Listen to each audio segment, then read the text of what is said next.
In this video, we are revisiting the Mest Mark II. This has been in the market for the last 3 years. It was initially priced at $1,500, and if you pay 100 more, you will get the custom version, custom fit one. This one is a very interesting IEM because there is a lot of interest for this in the used market.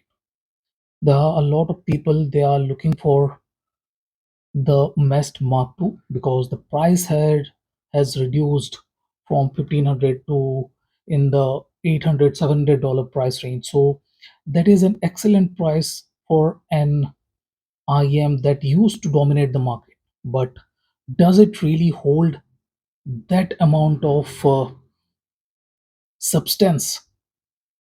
Is it still relevant in 2024 where things have gone vastly different? Instead of going for the numbers, the makers are trying to deliver better tuning.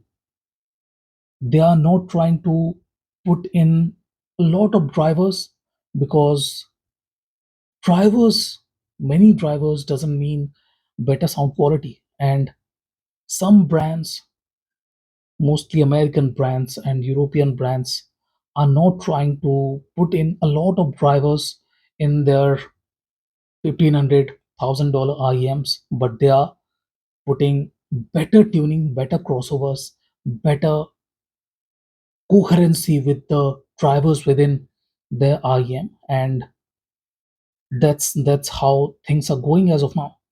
Yes, there are IEMs available with 15 drivers, 16 drivers, 18 drivers, even at a lower price point. But does these IEMs, these $1,500 IEMs, stand against something more recent like the Campfire Audio BlackStar? We will see. Uh, so, what has been the same? Yes, the tuning. it cannot change the tuning, can it? So this still UMS Mark II is still a very comfortable IEM inside the ear, and the tuning is still W, or you can say V shaped. The sub bass isn't exactly great. There is a array of drivers here, but the sub bass isn't exactly doing it any favors. I didn't like the way it is not exactly rumbly in the sub bass either, but the mid bass and everything is perfectly fine, very punchy. Weight is good too. They do not move a lot of air, but yeah, the rumble and stuff are good. The area of impact is very good. Vocals, there are some compression with the vocals, and I didn't like that, and its lack of texture, its lack of fuller notes with the uh, vocal notes is not exactly appealing to me anymore because they can feel slightly thin and uh, lacking the texture, that coherency, that timbre and tonality I like at this point of time. But this is good. There are no issues. There is a bit of extra bit of sharpness in the finishing region. At the peak of the notes, there is a bit of extra bit of sharpness that is not exactly helping it either, but it is not bad at all by any standards. If I compared this with something like Shure EJ07M, I'll definitely say go for the Mest Mark II. You will spend maybe 5,000, rupees more, or 100 $150 more, but the quality of the Mest Mark II, the refinement of Mest Mark II is much better, much better there.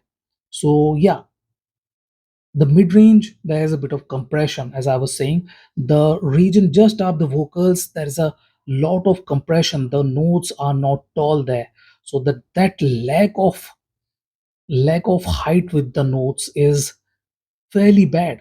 That is not available with the EJ07M or any other ESD based IEMs in this price range I have heard. Okay, so yeah, that is kind of is a bad point for the Mest Mark II. Everything else is perfectly fine. The treble extension and everything is good.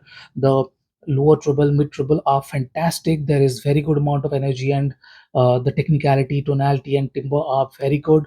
Layering and separation are very good too. I have no issues. Yes, yes.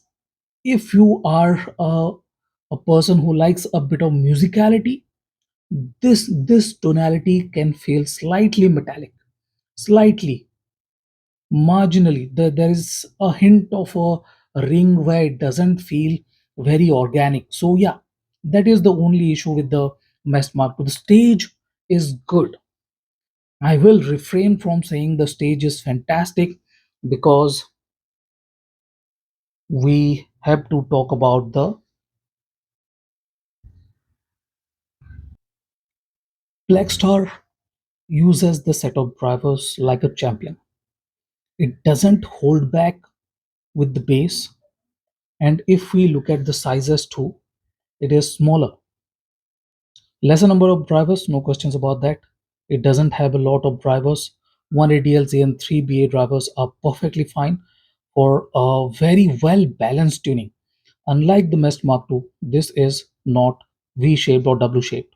So that is a great thing. The balance, the kind of clarity the Black Star brings is different from Mest Mark II. Mest Mark II, if we compare about the transparency, is a bit more transparent. As I said, there was a bit more energy in the finishing region, which is not available with the Black Star. Black Star tries to deliver fuller, meatier, more cohesive, more tonally accurate, more analog sounding notes with the vocals and the mid range. Fantastic clarity, very good transparency, and it has a grand kind of presentation. The notes are taller, fuller, and there is a lot of substance. The texture on the body of the note is fantastic with the Black Star. If we talk about the Mest Mark II can feel slightly thinner in comparison. It doesn't sound that well fed. It kind of feels like it is not delivering the desired amount of body. And yes, the BA drivers of the Mest Mark II are not very capable in this regard. And if we move on to the bass 2, this is more dynamically capable. Dynamics of the Black Star are much better. It has better sub bass extension, better rumble, better clarity. Even in the bass region, the notes are well well. The weight distribution of the bass notes are much better. This one is slightly lacking with the distribution, while the Black Star is much better. If we talk about the treble, that is where the Black Star isn't exactly competing with the Mest Mark II. While the Mest Mark II is a bit more aggressive with the presentation, it tries to deliver a bit more sharper, a bit more thinner, a bit more agile notes. This one tries to deliver a more musically tuned uh, treble range with very good layering and separation. But yeah, the accuracy of the Mest Mark II is slightly better than the Black Star. Where the Black Star pulls miles ahead is with stage. The stage of Black Star is much bigger than the Mest Mark II. Mest Mark II is not like it is lacking with the stage, but the Black Star has much better background and foreground layering. Okay, the acts of background and foreground are much better separated with the Black Star, and the stage is nearly 20-25% bigger than the Mest Mark II. Doesn't matter how you look at it, it just simply is more capable. Even with the sonics, the transient effects, everything is better on the Black Star. So yes, the Mest Mark II is a very good option if you are paying around 700 $800. But if you have the extra bit of cash, going for something like Black Star kind of makes sense, until unless you are looking for a lot of details. In that case, if you want a lot of details, none of these are the best choice. Go for Effect Audio Gaia, maybe Effect Audio Elysian Gaia, and that will deliver the highest amount of details you can get for around this price. In any case, this is my look at the Mest Mark II, last generation's favorite IM from Unique Melody. So this is it, guys. Thank you for watching. Have a nice day. Enjoy.